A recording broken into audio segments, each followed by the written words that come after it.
What's up everyone, welcome to the Speedcube.co.nz YouTube channel. My name's Mike, and in this video I'm going to be taking a look at the Tornado V2 from X-Man Design and Chi. We're changing up the format again, by this time inviting one of our most loyal customers, Villarias, to take part in this review.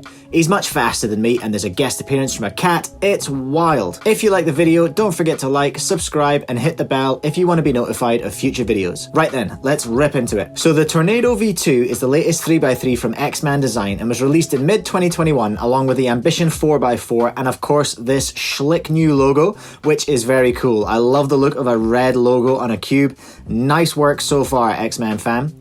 The cube comes packaged in an absolutely enormous box, which is over 15.5 by 10.5 centimeters. Definitely the biggest 3x3 box I've ever seen. Opening the box, we can see why. The cube itself is in the now familiar giant Chi plastic hard case, and there's also an enormous box of guff contained here too. Taking a look inside the box, we find a white cube bag made of gross fake leather, which will definitely turn grey in your school bag. A card with Old Mate Jim on it. A freaking huge pamphlet, which actually has all OLL, PLL, and F2L on it, which is kind of impressive actually. A posh cloth for some reason, instructions for the tensioning system obviously, and finally this cool as multi-tool that we first saw come with the Bell V2 Pyraminx, that I remember being super excited about even back then, as it's much cooler than a useless MOU screwdriver you can barely hold on to. The tool has 4 different heads, one for the tension system, a flathead screwdriver, and 2 different sized Phillips head screwdrivers. This is actually a really great multi-tool to have in your cubing kit. I'm going to go ahead and give X-Man Design 10 out of 10 for this guff box. It's very impressive and will be hard to beat. As mentioned, the puzzle itself comes in this whopping great tank of a box, which this time comes with some cool graphics, again relating to the tension system, which they're obviously very proud of. The puzzle weighs in at just over 72 grams and is just under 55 millimeters across, with a really lush gloss finish and black internals. As well as this, of course, there are adjustable magnets in the edge pieces, which can be changed with the flathead screwdriver in your new multi-tool too. Right, enough waffle, let's rip into some solves and see how we go. The main feature of this cube is of course the fancy tensioning system, whereby turning the dial clockwise changes spring tension and turning it anti-clockwise changes the core to center distance. Altogether there are 5 settings for each parameter, and they can be changed with the included 2-prong attachment from your sick new cube multi-tool. Out of the box the feel is very smooth and plush when you're just doing turns, but when you start doing timed solves or spamming algs, the cube feel becomes quite locky, quite blocky, and also quite tight.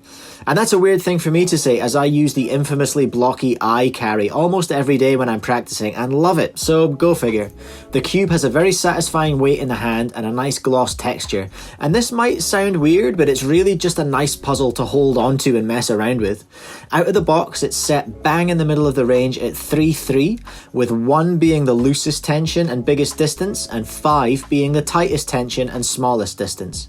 After a couple of solves, I took mine to 2-2 and then tried 1-1. I also added a little Traxxas 50 to the tracks to suit that super smooth feel, but also to slow the puzzle down a bit as it was quite fast.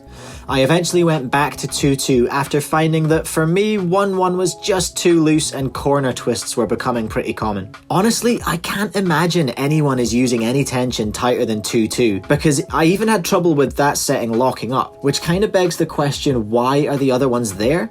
Like I said, at 1-1 I did find that I was getting corner twists every now and then, so even that wasn't right for me.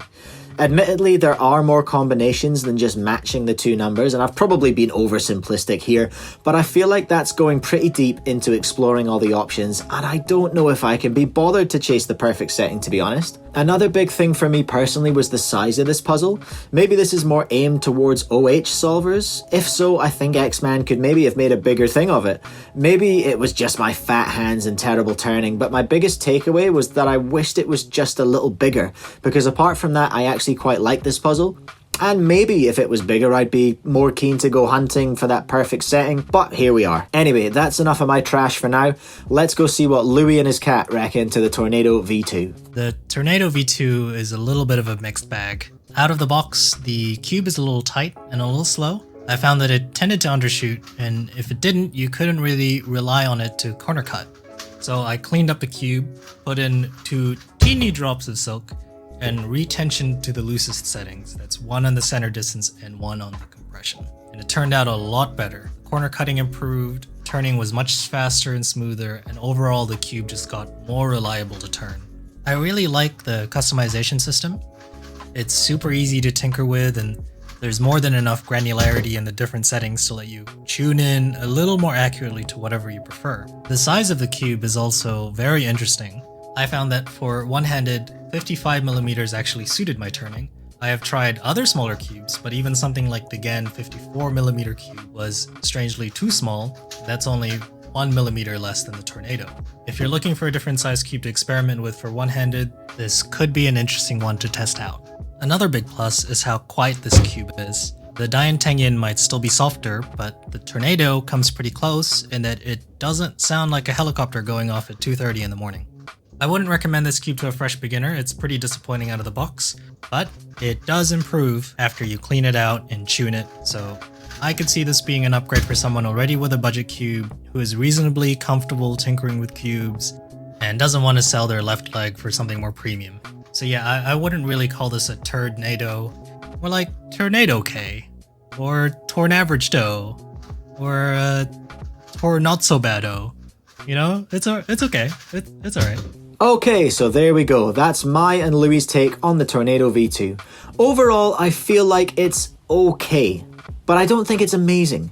Which I guess is actually perfect for a mid-priced cube like this, being as it's priced at just 40 New Zealand dollars. It is undoubtedly a cool advancement in both tension system and magnet adjustment, so it's cool in that respect at least. And I have to say the sound of it is probably my favourite thing of all. It's so smooth. And of course the Guff box is hard to beat. I know for a fact they're really popular over in Australia, and of course old mate Cubehead can't stop going on about how great it is.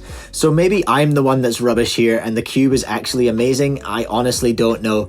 What I can tell you is that I was consistently slower than my usual StackNat average in this average of 50, so all I can say is it's not the cube for me, but it is a nice thing to play with and a cool advancement in tech.